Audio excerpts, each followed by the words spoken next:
Et nous sommes avec Ndoubatabé Ngardoum Richard. Doutabé. Doutabé Richard. Vous allez bien? Ça va, madame. Comment se passe la prise en charge dans les différents orphelinats? Ok, merci. Je voudrais déjà parler de façon spécifique de la prise en charge chez SOS Village d'Enfants, qui est une organisation internationale dont le siège se trouve en Autriche. Donc l'approche SOS Village d'Enfants a été créée par Hermann Meiner, qui fut lui aussi orphelin. Il avait perdu ses parents à très bas âge et donc il a été pris en charge par sa grande sœur. Donc à la fin de la Seconde Guerre mondiale, il s'était rendu compte qu'il y avait beaucoup d'enfants qui avaient perdu la prise en charge, donc qui avaient perdu des parents. Et donc il a reproduit la façon dont il a été pris en charge par sa grande sœur. Donc à tous ces enfants orphelins, il a créé ce qu'il appelle le village d'enfants SOS, qui est basé sur 4 principes. Le premier principe, c'est qu'on offre une famille, n'est-ce pas, à ces enfants. Donc ils sont pris en charge par 2 adultes qu'on appelle les parents SOS. Ils vivent dans une maison, donc nous offrons une prise en charge de type familial dans une maison. Et nous leur offrons également, nous leur permettons de vivre avec des frères et sœurs. Donc tous les enfants qui sont dans cette famille se considèrent comme frères et sœurs, et le tout dans un village. Donc le village représente en quelque sorte une communauté. N'est-ce pas, qui est constituée des familles et des enfants qui ont perdu la prise en charge. Donc voilà un peu le type de prise en charge que nous appelons la prise en charge de remplacement. Donc c'est pour les enfants qui ont perdu la prise en charge, parmi lesquels figurent les orphelins. Pourquoi remplacement? Prise en charge de remplacement. Prise en charge de remplacement, pourquoi? Parce que aujourd'hui, quand vous avez des enfants qui sont orphelins, la prise en charge parentale est la responsabilité des parents. Une fois que les parents ne sont pas là, ils ne sont pas capables d'assurer la prise en charge de ces enfants. Donc ce que nous offrons, en l'absence des parents, c'est ce que nous appelons la prise en charge de remplacement. Alors, chez vous, dans SOS Village d'Enfants, comment ça fait d'abord l'enregistrement, l'accueil? Comment vous arrivez à détecter ces enfants-là pour que vous puissiez vraiment le prendre en charge? Vous savez, nous travaillons en collaboration avec le ministère de la Femme, de la Famille et de la Protection de l'Enfance. Qui est maintenant le ministère du Genre. Ouais. Donc c'est notre partenaire privilégié, c'est avec eux que nous travaillons. Donc il y a tout un processus dans l'admission des enfants au niveau des programmes SOS Village d'Enfants. La première des choses, c'est que quand nous travaillons également avec des organisations à base communautaire qui peuvent identifier des enfants qui sont vulnérables, qui sont dans ce cadre de vulnérabilité, donc ils sont des orphelins. Donc ils en font la demande.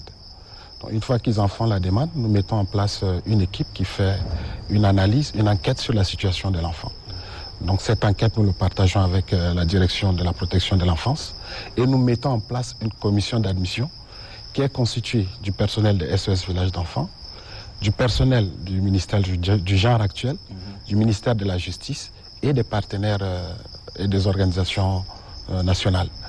Donc nous statuons sur la situation de l'enfant et de façon collégiale, nous décidons si la situation de l'enfant prévaut qu'il soit admis au programme de prise en charge alternative des SOS Village d'Enfants. Quelle est la durée de la prise en charge? Surtout, comme vous êtes le directeur national, vous avez peut-être plusieurs de réponses, des éclaircissements. Mais parlez-nous de la durée de la prise en charge. La prise en charge, la durée est très relative. Oui. Elle peut être d'1 mois, elle peut être d'une vingtaine d'années. Ça dépend de la situation qui a conduit l'enfant au niveau de la prise en charge alternative. Oui. Donc si cette situation change, l'enfant peut être réintégré dans sa famille. Parce que vous savez, le meilleur endroit où un enfant peut s'épanouir, c'est au sein de sa famille. Bien sûr. Donc quand nous admettons les enfants dans les programmes, c'est peut-être quand nous nous rendons compte que les conditions au sein pour que l'enfant puisse être gardé dans une famille n'est pas possible. En ce moment, nous l'intégrons dans la prise en charge alternative. Mais la durée est relative. Nous évaluons la situation de l'enfant de façon régulière. Et s'il y a un parent, l'enfant peut être un orphelin total, mais s'il y a un parent dont les conditions de vie se sont améliorées et qui est capable de prendre la relève, nous réintégrons l'enfant au sein de sa famille. Dans le cas échéant, nous avons donc cette responsabilité d'accompagner les enfants jusqu'à leur autonomie socio-professionnelle. Est-ce que vous gérez parfois des cas des enfants, les demandes, je veux parler des demandes d'adoption? Oui, je pense ça que se fait chez vous, normalement? Chez nous, nous ne les gérons pas directement. Les demandes d'adoption sont adressées au ministère. Au ministère. Et c'est le ministère qui... voilà. Parce que ces enfants... ça ne pose pas de problème, par exemple? Au niveau des SOS, nous travaillons en collaboration. Quel est le travail en amont qui est fait?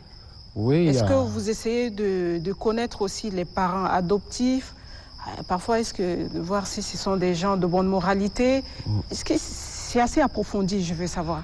Je crois que ce travail s'est fait beaucoup plus au niveau du ministère qui prend la décision d'adopter. Monsieur le secrétaire général, vous êtes là. Vous pouvez peut-être nous parler un peu de ces procédures-là. Comment ça se fait, la demande? Oui, comme il l'a souligné, au niveau des gens et de la solidarité nationale, nous avons une direction générale de la protection de l'enfant. Et c'est toute une procédure. Donc l'adoption de l'enfant, une fois, ça c'est pour le cas du SOS. Donc il y a un acte qu'on prend, c'est un arrêté conjoint du ministre de la Femme et de celui de la Justice pour mettre l'enfant en position d'adoption. Mais il y a tout un critère et réglementation, c'est-à-dire qu'il faut mener des enquêtes. Avant tout, il faut voir l'enfant, est-ce qu'il est en bonne santé. Deuxièmement, il faut chercher à avoir des informations sur l'enfant pour retrouver un peu la famille. Dans quel quartier on l'a retrouvé. Après, si on n'arrive pas à trouver des informations, l'enfant est positionné dans un centre de prise en charge provisoire, Bethany ou bien SOS. Et après cela, il y a des demandes d'adoption des enfants qui arrivent. Il y en a beaucoup, on en a beaucoup. Mais sauf qu'il y a une procédure, on doit faire des enquêtes minutieuses sur la personne qui veut adopter l'enfant. Parce que vous savez, il y a le trafic illicite aussi des enfants. Donc une fois que ce travail préalable de contrôle est fait, les services techniques vont faire un rapport sur la situation de l'enfant et autres, et sur la personne demandée à l'enfant. Et sur la base de ça, un arrêté va être pris pour mettre l'enfant à la disposition de cette famille adoptive. Mais attention, l'enfant est suivi. Donc, bien sûr, il y a un suivi régulier. On a des experts qui sont formés par l'UNICEF, parce que je remercie aussi de passage l'UNICEF, parce qu'avec eux, chaque année, on travaille, on prend en charge ces enfants. Et si vous l'avez remarqué, avec Madame la ministre, nous avons fait une opération de rafle des enfants une fois, parce que les enfants étaient exploités, utilisés dans des bars, partout. Et on a un centre de prise en charge aussi à Koundoul, on aura l'occasion d'aller voir. Est-ce que par moment vous cherchez, les parents adoptifs cherchent à connaître les parents de l'enfant, les parents biologiques, on va dire, de l'enfant qui sera adopté par moment? En toute sincérité, non. Non. Parce que il faut savoir que quelqu'un qui cherche un enfant, ça fait presque 20 ans, il n'arrive pas à trouver. S'il trouve, est-ce qu'il est le temps d'aller chercher encore l'enfant? Moi, je pose la question. Je pose cette question. Pourquoi M. Alati, aussi M. Ndoutabé qui est là, Ndoutabé, oui. Et donc, j'ai regardé un film, en fait. Donc, il y a une femme qui a adopté un enfant. Et par la suite, l'enfant a grandi. Il est devenu un enfant, mais caractériel, avec des habitudes, mais bizarres. À la limite, c'est un criminel. La dame prend le téléphone et elle appelle l'orphelinat. Récupérez-le. Non. Prenez votre enfant. Qui sont les parents biologiques de cet enfant? Parce que c'est un monstre, en fait. Que l'enfant était monstre. Donc, j'imagine, parce que naturellement, on sait que les enfants héritent de manière génétique aussi des habitudes, on va dire, des parents. Ça, ce sont des choses... Il y a des enfants qui n'ont jamais connu leur père, mais ils réagissent comme leur père. Donc, elle s'est dit vraiment qu'elle a adopté un monstre. Cette question je voudrais dire quelque chose de très important. Oui, en 30 secondes. Le Tchad ne détient pas encore une politique nationale de protection de l'enfant. Récemment, la ministre avait sollicité auprès de l'UNICEF, nous avons lancé un atelier, de validation de la politique nationale de protection de l'enfant. Et une fois que cette politique est mise en place, rapidement, au niveau technique, nous allons mettre des stratégies et voir comment résoudre ces problèmes. Ça, c'est important d'abord. Merci beaucoup. Merci. On revient à M. Ndoutabé. Si tu permets, M. Ndoutabé, justement par rapport à cette anecdote, surtout cet exemple, mais qu'est-ce que vous faites surtout en termes de formation de ces enfants? Parce que vous avez parlé de la durée de la prise en charge qui dépendait, ça veut dire 2 mois, 3 mois ou 20 ans, mais pour 20 ans. Est-ce que vous assurez la scolarisation des enfants ou soit vous les poussez à se former dans un domaine précis pour qu'ils puissent vraiment s'occuper d'eux? D'accord, je pense qu'à ce niveau, nous avons tout un programme, nous avons plusieurs programmes. Le programme de prise en charge des jeunes, où nous avons des agents qui sont des encadreurs des jeunes, donc qui accompagnent ces jeunes, qui les orientent selon... parce que les jeunes, il faut reconnaître qu'ils sont résilients. Donc on les amène progressivement, n'est-ce pas, vers où est-ce qu'ils veulent aller. Il y a ceux qui parfois optent pour des études universitaires, il y a d'autres qui optent pour des études professionnelles. Donc nous les accompagnons. Aujourd'hui, vous allez trouver des jeunes qui se sont installés et qu'on continue toujours par accompagner pour qu'ils puissent être autonomes.